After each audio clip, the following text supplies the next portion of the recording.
It's annoying. It feels like every team wants us to get relegated. Manchester United 1, Norwich City 2, Chelsea 3, Sunderland 1. Fact of the matter is, I was pissed off, ranting and raving at half time when I saw that once again we weren't putting up much of a fight. But I haven't got the emotional energy to be pissed off. You know, right, in normal circumstances, losing to Chelsea wouldn't be the worst result in the world. Consider, if they were top of the table, fair enough, you'd expect that. You'd expect to lose like that. But I'm sorry, but given how poor Chelsea have been this season, given how Bournemouth were allowed to go there and get a win, considering that Crystal Palace won there, Southampton won there, Liverpool won there. Liverpool aren't as good as Chelsea, by the way. And considering Leicester got to beat them, and then it feels like Roman Abramovich has got some vendetta against Sunderland, saying, ha ha ha ha ha ha ha, Sunderland, you're coming up here, man. Don't worry, you little bellends. We're going to beat you and relegate yous. And we're going to lose to your rivals along the way, so you go down. Ha ha ha ha. That's what it honestly feels like. That is what it honestly feels like. And I'm just done. I'm just absolutely done. For those that are wondering why I'm wearing a Blythe Spartans jacket, it's because I'm a media team member of Blythe Spartans. Get yourself down to Croft Park. It's actually more entertaining than watching Sunderland, which doesn't really take that much. But, I'm not as pissed off as what I was last week with the Watford game, because I still insist Sunderland should be beating Watford as a club. End of story. But Chelsea, you wouldn't expect Sunderland to get anything from. What's disappointing, though, is the fact 2 goals conceded in the first 10 minutes. I feel like Sunderland's players are deliberately trying to give other teams head start. Now, I know they're not obviously doing that. I know they're not obviously thinking, we'll let ourselves go 2-0 down and then produce a bit of a fight back in the second half. But it feels like they do that half the time, because the amount of times that we don't seem to give a monkeys, we just don't put up much of a fight or anything like that. It just goes to show that first half, Chelsea could have easily been so many goals up, from what I'm hearing anyway. Where's the fight? I thought the game plan would have been to make sure we keep it at 0-0 as long as possible and hit Chelsea on the break and not get at them, not go gung-ho, but to stifle them a bit more in the first half, and then to not even get to 10 minutes at 0-0. Pathetic. I don't care who the opponent is. Shouldn't be going 2-0 down again that easily. But the start of the season that we've had has depressed me even more when you look at the fixtures we've had now. There's pressure on us to get results against City and Liverpool, especially now because Norwich had to bloody win. Newcastle and Villa drew, which is the best result for Sunderland, because it doesn't put Newcastle too many points clear of us, and because it doesn't allow Villa to catch up to us, admittedly. But again, like I said last week, it's the fact that Sunderland have lost to the likes of Norwich, Bournemouth, Watford, and Leicester and West Brom. West Brom, iffy. Leicester, I still insist they're not a good team. They play as a team, but as a quality of players, when I say team, I mean in terms of quality of players, they're not that great a side. They shouldn't be 3-0 up after 25 minutes against us. We should be putting up more of a fight than that. Much more of a fight than that.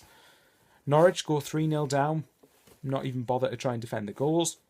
Just there to earn their paycheck at the end of the day. And that's what I mean then, but I don't know what to suggest. If people are really going to use the argument that we're not good enough, let's assume that's true for a minute. I think that is absolute rubbish. I think we are good enough. I think we're more than good enough to be a mid-table club. But let's assume the argument we're not good enough is correct. If we really aren't good enough, how on earth have we allowed ourselves to get into the position where we're not good enough anymore. In 10-11, when Steve Bruce was here, forget what happened after Darren Bent left. Before Darren Bent left, in the first half of the 10-11 season, take away the 5-1, Sunderland at that point in time looked a good team. Henderson, Zenden, Bent, Jan, Welbeck, Steve Malbronk, players like that. None of them are at the club anymore. Absolutely none of them. Craig Gordon even. As injury prone as he was, a pretty decent keeper.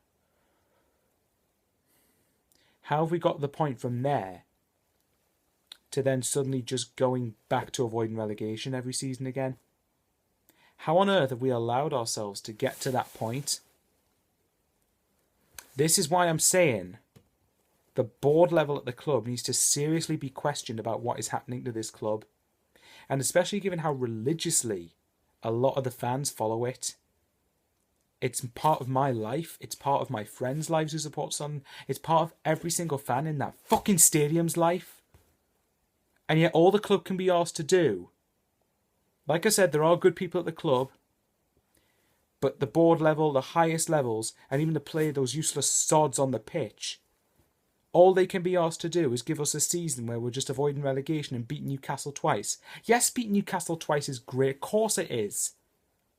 But on its own, it's not good enough. That's 2 games, not 38. How about you turn up for the other 36, you bellends? Sorry for me language, but I don't care at this point. Of course, 5 points can be overturned. But we shouldn't have ever allowed ourselves to get into this position at all. We knew at the back end of last season, as soon as we stayed up, funnily enough, it ended with Chelsea away and we lost 3-1 then as well. But then we didn't care as much because it was the final day. But at that point I said, where is this club going? What is the direction of this club? And I don't want any bullshit excuses from Ellis Short saying, our next spend is £20 million. No, bullshit. Fact of the matter is, you've only spent a decent amount of money on 2 players. Barini, who finally got his first goal today, long overdue, might I add, about 3 months overdue at that. Jermaine Lenz, who's decent as a technical player and is good on the ball, but doesn't have the work rate. Why? Why doesn't he have the work rate?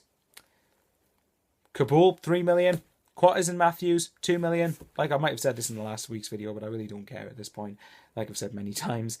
So many occasions where we've just signed cheap bargains.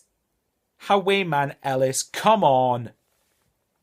If you're really thinking from a budgetary standpoint, think how much relegation's going to cost you. You didn't strengthen properly in the summer. In some areas you strengthened. I'm not going to say the summer transfer window was a disaster, because it wasn't.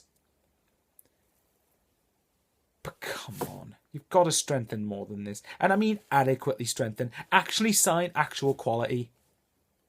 And if people are worried about joining teams who are in a relegation battle, well then why didn't you actually prepare for it and say, we'll sign some actual quality to make sure we're not in a relegation battle? Did you bother to do that? No, you fucking didn't.